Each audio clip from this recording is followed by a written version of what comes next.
زمانے بھر میں یہ قاعدہ ہے کہ جس کا کھانا اسی کا گانا۔ حضرت حکیم الامت فرماتے ہیں کہ زمانے بھر میں یہ قاعدہ ہے کہ جس کا کھانا اسی کا گانا، تو جن کا ہم کھا رہے ہیں انہی کے پھر گیت ہم گا رہے ہیں۔ کائنات ارضی اور سماوی پر سب سے بڑا، سب سے شاندار، سب سے خوبصورت، سب سے ٹھنڈا، سب سے امن والا جو انقلاب ہے وہ میرے نبی پاک نے برپا فرمایا۔ بڑی یہ کم نصیبی ہے کہ مسلمانوں میں فرقے بن گئے اور امت تقسیم ہو گئی اور تقسیم ہونے سے کمزور ہو گئی۔ لیکن افسوس کی بات یہ ہے کہ لوگ اس بات کو سمجھنے سے عاری ہیں کہ عید میلاد النبی صلی اللہ تعالیٰ علیہ وسلم تو امت اس بات کے شکر کے طور پہ مناتی ہے کہ اللہ نے ہمیں اپنے نبی کا غلام بنایا۔ آؤ میں تمہیں مسلم شریف پڑھ کے سناتا ہوں، اور راوی بھی وہ بندہ جو ہر وقت حضور کے قریب رہتے تھے، حضرت انس بن مالک رضی اللہ تعالیٰ۔ آپ فرماتے ہیں مجھے وہ دن بھولتا ہی نہیں، میں بھلا سکتا ہی نہیں جس دن میرے نبی پاک مکے سے ہجرت کر کے مدینہ طیبہ تشریف لائے۔ حضور اس دن کیا ہوا تھا؟ تو حضرت انس بن مالک فرماتے ہیں ساری بیبیاں چھتوں پہ چڑھ گئی، ساری عورتیں اپنے اپنے کام میں مصروف ہوتی ہیں، کوئی کسی وجہ سے چھت پہ چڑھ جائے تو چڑھ جائے، ساری کٹھی تب بھی چڑھتی ہیں جب گلی میں کچھ اور ہو، جب کوئی انوکھی بات۔ ساری بیبیاں چھتوں پہ چڑھ گئیں، بچے درختوں کے ساتھ چمٹ گئے، اور فرماتے ہیں کہ 70 کے قریب لوگ حضور کی سواری کے آگے تھے اور باقی سینکڑوں کی تعداد سے سواری کے پیچھے تھے، اور فرماتے ہیں یہ الگ منظر تھا۔ اور یہ مسلم شریف میں نعرہ موجود ہے، مسلم شریف میں، یہ صحیح مسلم میں موجود ہے کہ جب حضور مدینے آ رہے تھے تو مدینے والے نعرہ لگاتے تھے یا محمدہ یا رسول اللہ، اور چلتے ہوئے لگا رہے تھے یا محمدہ یا رسول اللہ کا وہ نعرہ لگا رہے تھے۔ اور پھر حضرت انس بن مالک فرماتے ہیں یہ دو منظر یہ تھے، ایک تیسرا منظر بھی تھا۔ مدینہ شریف کے اندر کچھ قبیلے تھے، آج بھی ایسا ہونا نہیں چاہیے، یہ اسلام نہ صرف اس کو ناپسند کرتا ہے بلکہ اس کی تردید کرتا ہے۔ چھوٹی برادری بڑی برادری آج بھی تقسیم ہے، نہیں ہونی چاہیے۔ عرب کے اندر بھی تقسیم تھی، کچھ قبیلوں کو چھوٹا جانتے تھے، کچھ کو بڑا جانتے تھے۔ ایک قبیلہ تھا بڑا قبیلہ، بنو نجار کا، چودھریوں کا قبیلہ، سیٹھوں نوابوں کا قبیلہ، بڑے لوگوں کا قبیلہ۔ اس قبیلے کی بیٹیاں ایک کونے میں دف لے کے بیٹھ گئیں۔ نبی پاک صلی اللہ تعالیٰ علیہ وآلہ وسلم کے غلاموں بات کو سمجھیں۔ ایک منظر یہ کہ عورتیں چھتوں پہ، آج ہم منع کریں گے کیونکہ یہ پردے کی آیتیں نازل ہونے سے پہلے کی بات ہے، اب آیتیں آ گئیں، اب ہم یہ اجازت نہیں دیتے۔ عورتیں چھتوں پہ چڑھ گئیں، مرد گلیوں میں نعرے لگانے لگے، اور بنو نجار قبیلے کی بیٹیاں، چھوٹی بچیاں وہ ایک کونے میں دف لے کے بیٹھ گئیں اور وہ پڑھنے لگیں طلع البدر علیہ۔ اب تو میلاد غریبوں میں رہ گیا ہے، ہمارے یہاں فیشن ہو گیا ہے، جب حالات خراب ہوتے ہیں تو لوگ برکت کے لیے میلاد کراتے ہیں، اور جب امیر ہو جاتے ہیں پھر انہیں میلاد کے جائز ہونے کی دلیل ہی کوئی نہیں ملتی، پھر وہ یہ فیشن ہے۔ بندہ تھوڑا سا پڑھ جائے نا دو چار چیزیں تو ہر چیز کو غلط کہنا اس کی طبیعت ہوتی، پھر یہ فیشن ہے کہ میری سوسائٹی نہیں ہو گئی، کتابیں نہیں ہو گئی، فرنیچر نیا ہو گیا، دوست نئے ہو گئے، تو مذہب وہی پرانا۔ اوئے ہوئے کوئی ترقی کرنی چاہیے، پھر وہ ترقی کرتے ہیں بیچارے، اور جن کی پیچھے 10 نسلیں اور 50 نسلیں میلاد مناتی آ رہی ہیں، اتنی دلیل کوئی نہیں ملی، سبحان اللہ۔ جن کی دادی وضو کر کے کھیر پکاتی تھی 11ویں کی، جب امیر ہو جاتے ہیں تو انہیں 11ویں پکانے کی دلیل ہی نہیں ملتی۔ اب آپ امیر ہو گئے میرے بھائی، آپ کا فیشن ہے، یہ طبیعت کا حصہ ہے۔ آپ چاہتے ہیں کہ میں وہ کام کروں جو درویش لوگ، سادے لوگ نہیں کرتے۔ تم اپنے معاملات کو بچانے کے لیے نعرے لگاؤ تو تمہارے پاس ساری دلیلیں ہیں، لیکن یہ تمہارا نصیبہ ہے کہ تم جھوٹوں کے نعرے لگاتے ہو، لیکن یہ غریبوں کا نصیبہ ہے کہ میلاد والے رسول کا نعرہ لگا۔ یہ غریب کا حصہ ہے۔ لیکن وہ بنو نجار کی بچیاں غریب نہیں، امیر گھرانے سے تھیں۔ انہوں نے جو بات کی اس کو حفیظ جلندری نے لکھا۔ مرحوم کہنے لگے کہ وہ ننھی بچیاں، چھوٹی بچیاں تھیں، کہتے وہ ننھی بچیاں وہاں بیٹھ کر دف بجاتی تھیں اور رسول پاک کی جانب اشارے کر کے گاتی تھیں، اور لوگوں سے کہتی تھیں کہ یہ کو ہمارا پیشہ نہیں دف بجانا، ہم تو چودھریوں کی بیٹیاں ہیں، ہم تو بڑے خاندان سے ہیں۔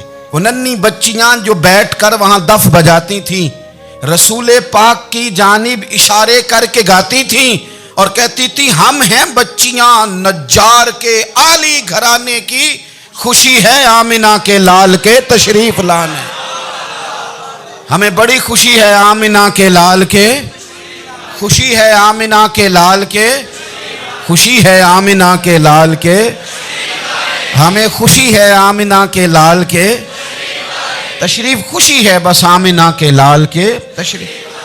نبی پاک صلی اللہ تعالیٰ علیہ وآلہ وسلم سے امت کا جذباتی رشتہ ہے۔ یہ پہلے دن سے ابو جہل کب منع کرتا تھا کسی مسلمان کو کہ خانہ کعبہ میں نماز نہ پڑھو، کہتا پڑھو۔ حضرت صہیب ابن سنان رومی سے اس نے کہا کہ آپ اپنے طریقے کے مطابق، مسلمانوں کے طریقے کے مطابق کعبے کے اندر نماز پڑھیں، جو مرضی کریں۔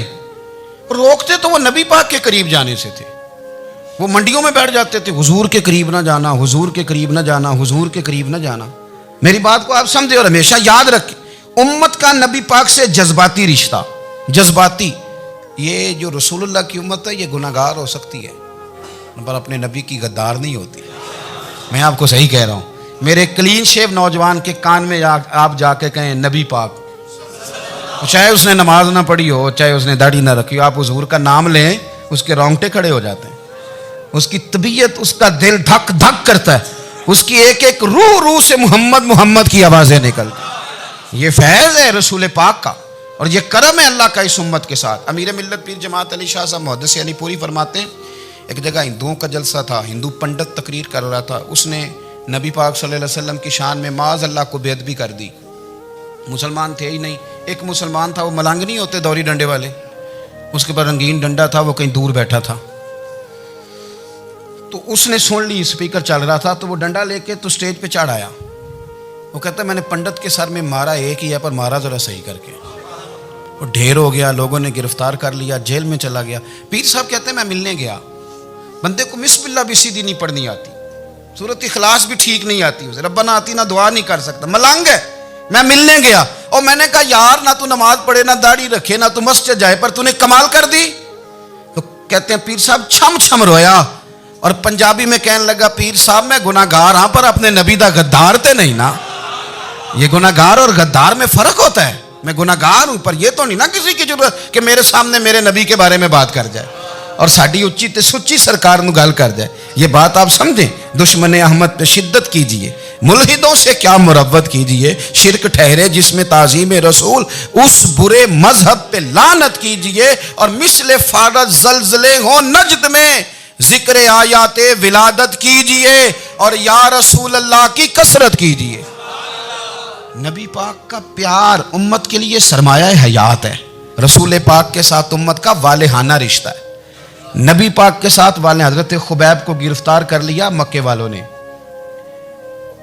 اس وقت غربت تھی اسلام پر، مکے میں سارے لوگ کٹھے ہو گئے اور چوک میں پھانسی دینے لگے حضرت خبیب کو۔ کہنا آسان ہے، کرنا بڑا مشکل ہے، بندہ جیل میں الجھ جائے تو میں نے بڑے بڑے سیانے لوگ معافیاں مانگتے دیکھے، بڑے بڑے لوگ کہتے دیکھے ہیں کہ یہ کام بڑا، قید تنہائی بذات خود ایک مصیبت ہے۔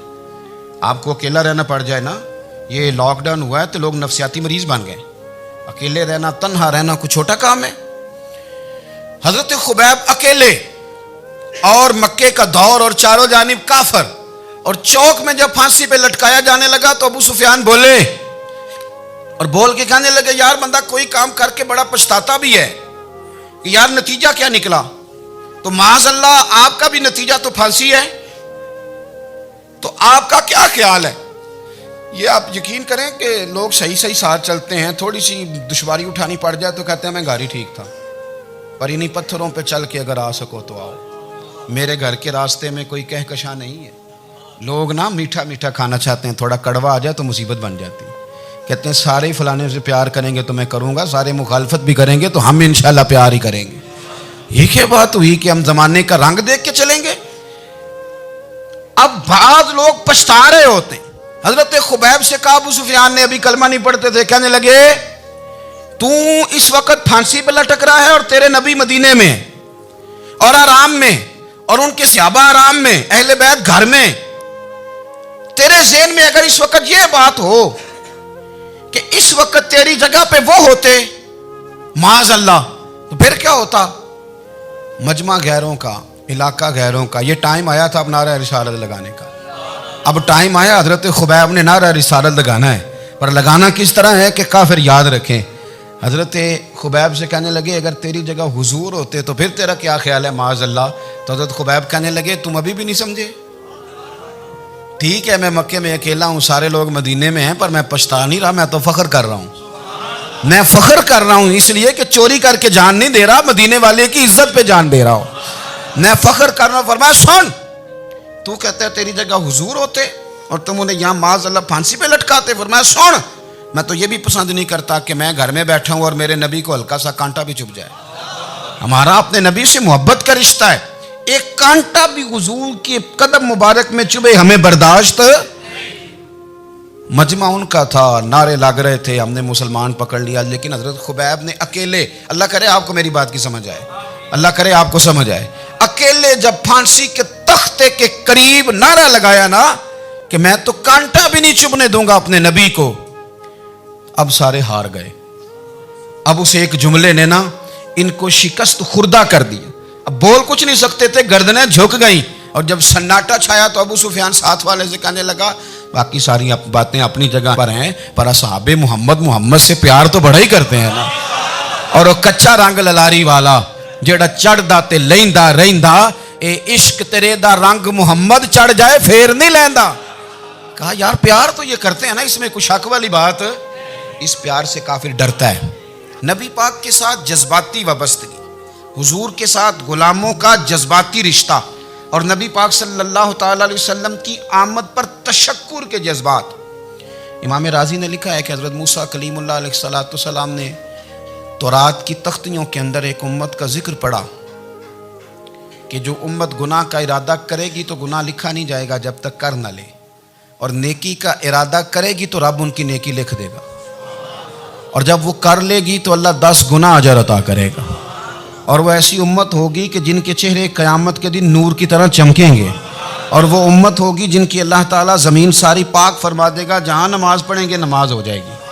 یہ تذکرے پڑھ کے تو حضرت موسیٰ کلیم عرض کرنے لگے اللہ یہ امت میری بنا دے. تو رب کریم نے فرمایا کہ موسیٰ نہیں, یہ تو میرے محبوب کی امت ہے. فرمایا یہ تو میرے نبی پاک کی امت, حضور کی امت. اللہ اکبر. حضرت موسیٰ معمولی آدمی نہیں, وہ جلیل القدر پیغمبر ہیں جن کا قرآن کے ہر سپارے میں تذکرہ ہے, کہیں واضح طور پہ کہیں اشارتاً, ہر پارے میں. اور حضرت موسیٰ اللہ کے وہ نبی ہیں جو رب سے ڈائریکٹ باتیں کریں کوہ طور. کہا اے موسیٰ یہ امت تو میرے نبی کی ہے. تو حضرت موسیٰ علیہ السلام عرض کرتے ہیں, امام رازی نے لکھا ہے, کہتے ہیں اے اللہ پھر مجھے اپنی نبی کی امت میں شامل کر. او یار ہمیں لوگ کہتے ہیں میلاد نہ مناؤ, جس امت میں آنے کے لیے حضرت موسیٰ نے دعا مانگی, جس محبوب کی غلامی کے لیے, ہمیں تو دعا بھی کوئی نہیں مانگنی پڑی, اللہ نے فضل سے ہی مدینے والے کا غلام بنا دیا. تو ہم حضور کے تذکرے نہ کریں, ہم تشکر نہ کریں, ہم نبی پاک صلی اللہ تعالی وسلم کی نعت نہ پڑھیں, ہم حضور کے آنے پر جشن کا اظہار نہ کریں. ہر وہ جائز طریقہ جس سے اظہار خوشی ہو سکے وہ میلاد پہ کرنا چاہیے, اور اس کے لیے اسباب بنانے چاہیے. امت کا ایک جذباتی انداز ہونا چاہیے نبی پاک کے ساتھ, ایک وارفتگی, ایک ذوق, ایک طبیعت کے اندر وجدان. نعرہ مطلب اس طرح نہ ہو کہ بس چل رہا ہے کام. میں نہیں ہوں قائل, میں کہتا ہوں پہلے تو کوئی لگائے نہ, اور پھر نعرہ جب لگتا تھا نا تو مسلمانوں کے یہاں نعرہ لگتا تھا تو بڑے بڑے لوگ کانپ جاتے تھے. صوفیاء نے لکھا ہے کہ حضرت عمر نے جب کلمہ پڑھا نا تو 39 بندے کلمہ پڑھتے تھے. تو نبی پاک نے رات کو دعا مانگی, اے اللہ عمر کو مسلمان کر کے اسلام کو عزت دے.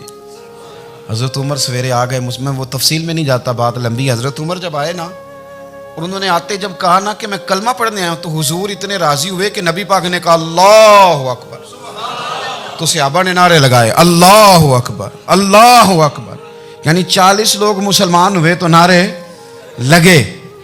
ہمارے صوفیاء کہتے ہیں حضرت عمر کے آنے پر جب نعرے لگے تو بتاؤ کہ وہ تو نعرہ تکبیر لگا, نعرہ رسالت کیوں نہیں لگا؟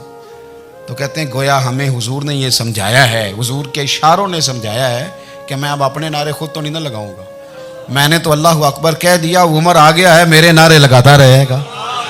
نعرے لگیں گے. حضرت عمر نے پہلے دن ہی کہا کہ حضور آپ سچے رسول ہیں تو چھپ چھپ کے نماز کیوں پڑھیں. شروع ہو گئے نعرے, حضور آپ سچے ہیں تو چھپ چھپ کے نماز کا کیا معنی ہو. تو حضور نے فرمایا تیرا کیا ارادہ؟ عرض کی حضور سارے نہیں, ایک میں ایک امیر حمزہ. ایک لائن کے آگے وہ لگ جائے، ایک کے آگے میں لگ جاؤں، اور باقی مسلمان جتنے ہیں کل 40 تھے، پیچھے 18 19 بچیں گے، تو ایک لائن میں وہ ہو جائیں، ایک میں آگے، ایک میں امیر حمزہ ہو، ایک میں ہوں، تو دیکھ لیتے ہیں یہ ہمیں نماز کیسے نہیں پڑھنے دیتے۔ ہاں دیکھ لیتے ہیں، آئے نا میدان میں، ادھر آ ستمگر ہنر آزمائیں، تو تیر آزما ہم جگر آزمائیں، اور غلامان محمد جان دینے سے نہیں ڈرتے، یہ سر کٹ جائے یہاں رہ جائے کچھ پرواہ نہیں کرتے۔ فرمایا بھی پتہ چل جاتا ہے نا، ایک لائن میں حضرت امیر حمزہ ہو گئے، ایک میں حضرت عمر ہو گئے۔ پہلے یہ مارتے تھے، جو حرم شریف میں مسلمانوں کے طریقے پہ نماز پڑھتا تھا، یہ جلوسوں کی بڑی برکت ہے، اندر بیٹھے رہے نا چپ کر کے، نکل جائیں تو پتہ کچھ بھی نہیں چلتا۔ جب نکلتے ہیں نا لوگ کہتے ہیں جلوس کیا معنی ہے، تو میں بتاتا ہوں نا جلوس کا معنی کیا ہے۔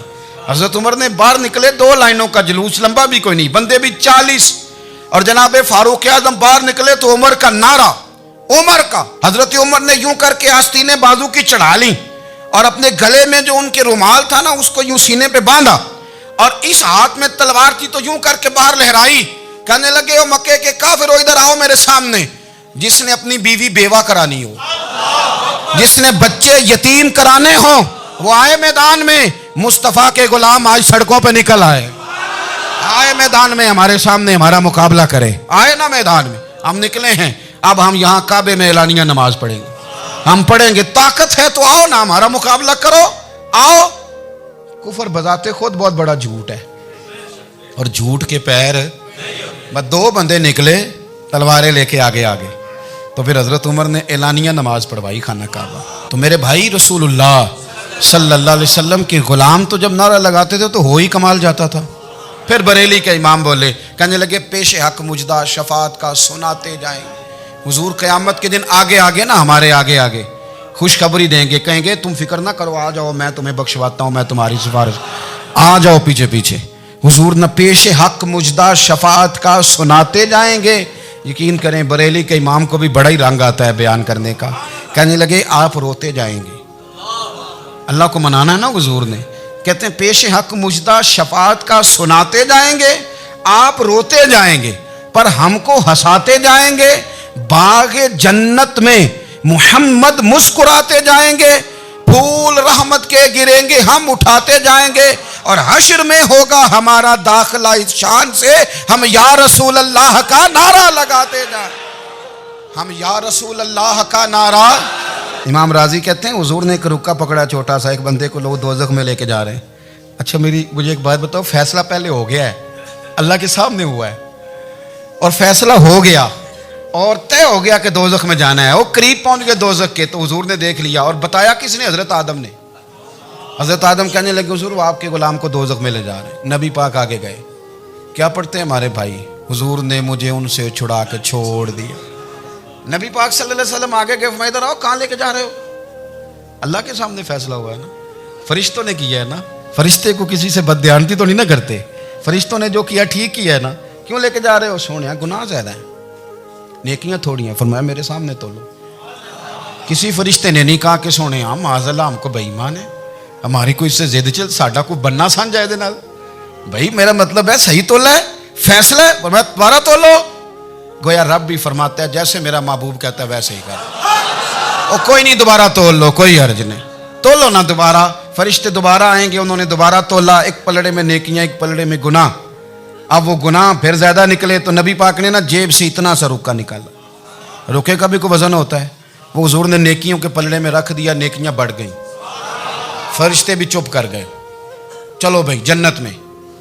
میری طرح کا تھا نا پتہ سارا ہے سردار نے کی دیا، پتہ تو تھا نا اسے من آنم کے من دانم، تو سیدھا حضور کے قدموں سے جا لگا، کہنے لگا سونیا میں تو ساری زندگی گناہ کرتا رہا، یہ کون سی نیکی ہے؟ تو حضور فرمانے لگے چپ کر، جنت کا دروازہ کھول گیا، تو جا جنت میں۔ حضور رکے میں کیا ہے؟ فرمایا تو نے ایک دن درود و سلام نہیں پڑھا تھا، اور میں نے تیرا سنبھال کے رکھا ہوا تیرا درود شریف، وہ نعرے رسالت بھی تو نے لگائے تھے، وہ تو کھل کے میرے تذکرے میں نے تیرا سنبھال لیا، دوزخ میں میں تو کیا میرا سایہ نہ جائے، کیونکہ رسول پاک سے دیکھا نہ جائے، میرے رسول پاک۔ اور میری بات سنو، میں بھی آپ کو کھانا نہیں کھلاتا، لنگر میرے سنگی کھلاتے ہیں، میرے دوست آپ کو کھانا پیش کرتے ہیں، ہر جگہ آپ جاتے ہیں تو وہاں کچھ لوگوں کی ڈیوٹی ہوتی ہے، لیکن ترمذی شریف 66 کی حدیث ہے، حضرت انس نے پوچھا تو حضور قیامت میں کہاں ملیں گے؟ فرمایا حوض کوثر پہ۔ حضور وہاں انس پانی پلائیں گے کہ بلال پلائیں گے کہ سہیب پلائیں گے؟ فرمایا نہیں، امت پیاسی آئے گی تو میں اپنے دست مبارک سے پانی پلاؤں۔ حضور وہاں نہ ملے تو فرمایا پل صراط پہ آنا، امت گزرے گی تو میں رب سلیم کی دعائیں کروں گا۔ تو اعلیٰ حضرت فرماتے ہیں جب حضور دعا کر رہے ہیں تو ڈرنے کی ضرورت کیا ہے؟ خدا کی رضا چاہتے ہیں دو عالم، خدا چاہتا ہے رضائے محمد، رضا اب پل سے وجد کرتے گزری کہ ہے رب سلیم دعائے محمد صلی اللہ ہو۔ تو حضور وہاں ملاقات نہ ہوئی تو پھر اس حدیث کو بھی یہ حدیث مضبوط کر دے گی۔ حضور فرمانے لگے پھر میزان عمل پہ آ جانا، امت کے عمل تل رہے ہوں گے اور میں کامیابی کی دعائیں مانگ رہا ہوں گا۔ تو جس کے لیے حضور دعا مانگیں گے ناکام ہوگا، ناکام ہوگا۔ اپنے بچوں کو حضور کی محبت سکھائیں، نبی پاک صلی اللہ علیہ وسلم کی غلامی کریں۔ آپ کا رشتہ نبی پاک کے ساتھ مضبوط ہونا چاہیے، آپ کے تعلقات حضور کے ساتھ مضبوط ہونے چاہیے۔ اور آپ نے دائیں بائیں نہیں دیکھنا کہ پراپوگنڈا کیا ہے، لوگ کیا کہہ رہے ہیں۔ لوگوں کو دیکھ کے جو لوگ رستہ بناتے ہیں وہ پیچھے رہ جاتے ہیں۔ آپ نے یہ دیکھنا ہے کہ میرا حضور سے نسبت کا تعلق مضبوط ہے، کوئی کدھر جا رہا ہے اس سے ہمیں کوئی تعلق۔ اس وقت عالمی حالات کیا ہیں، قومی حالات کیا ہیں، معاشی حالات کیا ہیں، جرنلسٹ کیا کہہ رہے ہیں فلانے کے، ہمیں اس سے غرض نہیں ہے۔ ہمیں تو اتنا پتہ ہے کہ ہم نے اپنے نبی کو راضی کرنا ہے۔